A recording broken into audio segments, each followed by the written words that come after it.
ఆయన ఒకటే అన్నాడు, మంగళగిరిలో నేను ఓడిపోయాను అని ఎవరైతే హేళన చేశాడో నేను గెలిచి చూపిస్తానని చెప్పి ఈ రోజు మంగళగిరిలో సుమారు 89,000 ఓట్ల మెజార్టీతో గెలిచి దమ్ము చూపించినటువంటి లోకేష్ గారండి. ఇంకా యాక్టివ్ ఏం కావాలి చెప్పండి. సరిపోద్దా ఒక మంత్రి స్థాయి ముఖ్యమంత్రి స్థాయి అవ్వాలంటే? ఇంకా చాలా పాఠాలు నేర్చుకోవాలి కదా.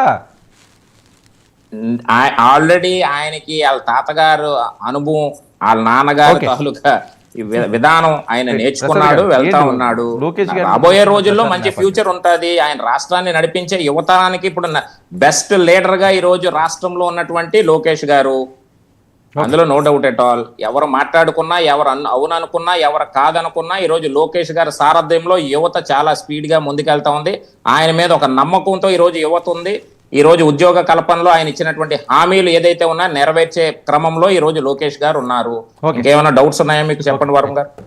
ఇప్పుడు నేను అంటుంది ఏంటంటే, పొలిటికల్ ఏరాలో ఈ డిబేట్ డిస్కషన్ స్టార్ట్ చేసింది తెలుగుదేశం పాకెట్స్ నుంచి. ఎవరు ఫస్ట్? మన మహాసేన రాజేష్ గారు మొదలెట్టారు.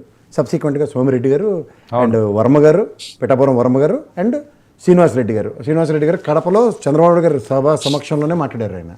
తదనంతర పరిణామంలో దావోస్ పర్యటనలో టీజీ భరత్ గారు అబ్బాయి, భరత్ గారు ఎవరు వెంకటేష్ గారు, టీజీ వెంకటేష్ గారు అబ్బాయి క్యాబినెట్ హోదా కలిగి ఉండి కూడా క్యాబినెట్ సహచరుడైన లోకేష్ గారి గురించి ముఖ్యమంత్రిని సంబోధించి మాట్లాడిన ఉదంతం అక్కడే కృష్ణగిరిగా తేటతెల్లం అవుతుంది.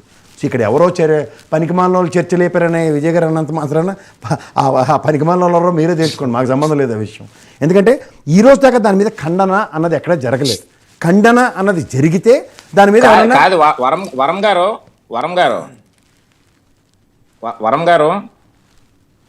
ఇప్పుడు విజయ్ గారు అండి, ఖండన అన్నది ఇప్పుడు చంద్రబాబు నాయుడు గారు అయినా సరే ఎక్కడైనా సరే దానికి ఫుల్ స్టాప్ పెట్టినా విజయ్ గారు, లేదంటే ఆ రోజు దావోస్ సభలో ఖండించుంటే, లేదంటే తదనంతరం మీరు లోకేష్ గారిది ఒక చూడండి, పార్టీ అధ్యక్షుడు కూడా 3 టర్మ్స్ కూడా మించి ఉండడానికి లేదన్న స్టేట్మెంట్ కూడా లోకేష్ గారే ఇచ్చారు ఓ ప్రశ్న మాట్లాడుతూ. సో ఇవన్నీ మీరు అంతర్గతంగా మీరు ఉదాహరణకి మీరు అధికార ప్రతినిధి హోదాలో మీరు చర్చించలేరు, లేకపోతే మాట్లాడలేకపోతుంది మీ పరిధి, నేను కాదంటలే. కానీ ఇది మార్కెట్లో అన్ని రకాలుగా క్యాబినెట్ హోదా మినిస్టర్ గారు క్యాబినెట్ మీద అంటే ముఖ్యమంత్రి గారి మీద విశ్వాసం లేనట్టే మాట్లాడినట్టే కదా. He doesn't want work under Chandrababu Naidu garu, I want to work under Lokesh garu అన్న ప్రేరణగా అక్కడ అర్థమైంది. రెండోది, ఇదే లోకేష్ గారు గౌరవ అధ్యక్ష స్థానంలో ఉన్న చంద్రబాబు గారికి 3 టర్ములకు మించి లేదు ఈసారి డెసిషన్ మేకింగ్ అన్న కాన్సెప్ట్లో ఆయన మాట్లాడారు. అంటే డెఫినెట్గా చర్చనే అవసరం అవుతుంది విజయ్ గారు, మీరు కాదన్నా అవునన్నా. ఇప్పుడు చెప్పండి మీరు కావాలంటే. రైట్ విజయ్, ఎవరు మాట్లాడినా మా ఎజెండా ఏంటనేది దాని మీద మేము వెళ్తాం. విజయ్ గారు ఎజెండా గురించి చెప్పట్లేదు.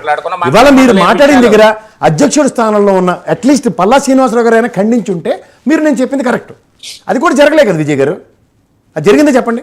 ఇప్పుడు పల్లా శ్రీనివాసరావు గారు కూడా మాట్లాడడం జరిగింది, వాళ్ళ అభిప్రాయాలు వాళ్ళు చెప్పారు. ఇది అభిప్రాయం వేదిక కాదు కదా సార్. ఆల్రెడీ విజయ్ గారు మీరు ఎన్ని కాదన్నా గౌరవ ముఖ్యమంత్రి గారు చంద్రబాబు నాయుడు గారు వాళ్ళ స్థానంలో ఉన్నప్పుడు ఒక క్యాబినెట్ సహచరుడు వేరే క్యాబినెట్ హోదా కలిగిన లోకేష్ గారు ముఖ్యమంత్రి అని సంబోధించడం దావోస్లో ఎంతవరకు సమంజసం మీరే చెప్పండి. రెండోది, మీరు ఇందాక దావోస్ నుంచి పెట్టుబడుల రూపంలో అని చెప్పారు. ఇదైతే నాకు తెలిసి ఎక్కడ ఒక గజెట్ రూపంలో రాలేదు. ఇవాళ మాకు తెలంగాణలో అయితే 1,79,800 కోట్లు పెట్టుబడులు, 49,600 ఫ్లెక్సీలు. కాదు కంగారెందుకు ప్రసాద్ గారు, మీరు మీరు అప్పుడు కూడా ఇలాగే కంగారు పడి ఒక డిబేట్ లో మే 11వ తారీఖు రాసుకోండి, జగన్మోహన్ మీరే మాట్లాడతారు కానీ మీరు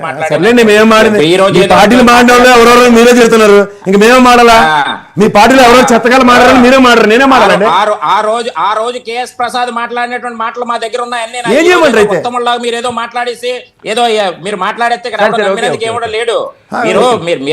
మీరు ఏ విధంగా మాట్లాడారో వైసీపీ ముసుగులో ఆ రోజు ఏం మాట్లాడారో డైరెక్ట్ గా సాక్షి ఛానల్ లో మీరు ఏం మాట్లాడారో ఇవన్నీ మాకు తెలుసు. ప్రసాద్ గారు ఆగండి, ఈ రోజు ఎలక్షన్ కోడ్ ఉంది. ఈ రోజు వస్తున్నాయా లేదా అనేది మాకు తెలుసు, మా కూటమికి తెలుసు, రాష్ట్ర ప్రజలు తెలుసు. మీకు చెప్పాల్సినటువంటి అవసరం మాకు లేదు. మీరు చెప్పే మాటలు ఇక్కడ ఎవడో విన్నందుకు ఇక్కడ ఎవడో రెడీగా లేడు కానీ తీసుకొచ్చి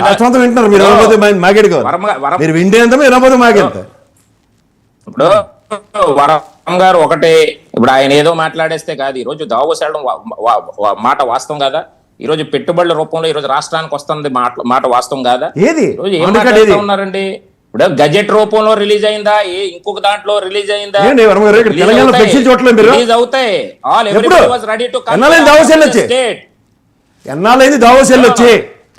దావోస్ నుంచి పెట్టుబడి విషయంలో లోకేష్ గారు కానీ గౌరవ ముఖ్యమంత్రి గారు కానీ ఒక డెలిబరేట్ స్టేట్మెంట్ లేదు. ఇండస్ట్రీస్ మినిస్టర్ భరత్ గారు కూడా లేదు. ఎక్కడి నుంచి చెప్తున్నారు మీరు?